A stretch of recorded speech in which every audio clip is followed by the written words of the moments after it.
కవితకు సంబంధించి BRS party కీలక సభ్యురాలు సస్పెండ్ అయ్యారు. కవిత కేసీఆర్ కూతురు. సో ఇలాంటి సందర్భంలో ఆమె కొత్త పార్టీ పెడతారన్న ప్రచారం జరుగుతున్న నేపథ్యంలో కవిత కొత్త పార్టీకి మీరు మద్దతు ఇస్తారా అని అడిగితే ఇస్తామనే వాళ్ళ సంఖ్య నెగ్లిజిబుల్ 0, ఇవ్వమనే వాళ్ళ సంఖ్య 94%, ఇప్పుడే చెప్పలేమనే వాళ్ళ సంఖ్య కేవలం 5%. సో కవిత పార్టీకి అక్కడ పెద్దగా స్పేస్ లేదు, కవిత మీద పెద్దగా అది లేదు అనేది అయితే హుజూరాబాద్ నియోజకవర్గంలో కనపడుతోంది. నెక్స్ట్ క్వశ్చన్కి వెళ్దాం. కాళేశ్వరం ప్రాజెక్టులో అవినీతి జరిగింది అనేది అనేక ఆరోపణలు ఉన్నాయి.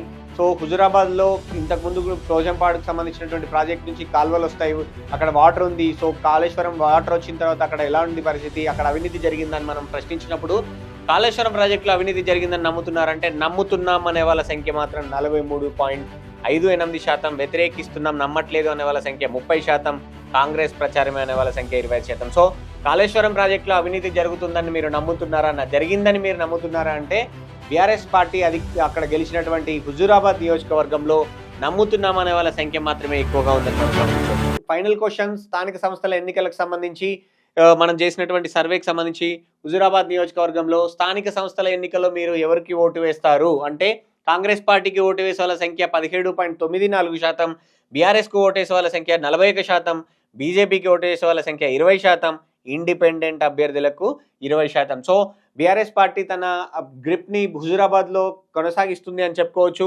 కౌశిక్ రెడ్డి పట్టు కొనసాగిస్తున్నారని చెప్పుకోవచ్చు. సో బీజేపీ కూడా ఇక్కడ స్ట్రాంగ్ హుజూరాబాద్లో, ఎందుకు అనంటే ఈటల రాజేందర్ ఉన్నారు, అలాగే ఇండిపెండెంట్ అభ్యర్థులు కూడా స్ట్రాంగ్గానే ఉన్నారు. పైగా ఈసారి అక్కడ బండి సంజయ్ తన వర్గానికి సంబంధించినటువంటి అభ్యర్థులు నిలపబోతూ ఉన్నారు. కానీ మొత్తంగా అయితే ఇక్కడ కాంగ్రెస్ పార్టీకి మళ్ళీ 3వ స్థానమే అనేది చాలా స్పష్టంగా కనబడుతోంది. సరైన అభ్యర్థి లేకపోవడం అక్కడ కాంగ్రెస్ పార్టీకి హుజూరాబాద్లో మైనస్గా మనం గమనించవచ్చు. ఇది హుజూరాబాద్ పరిస్థితి.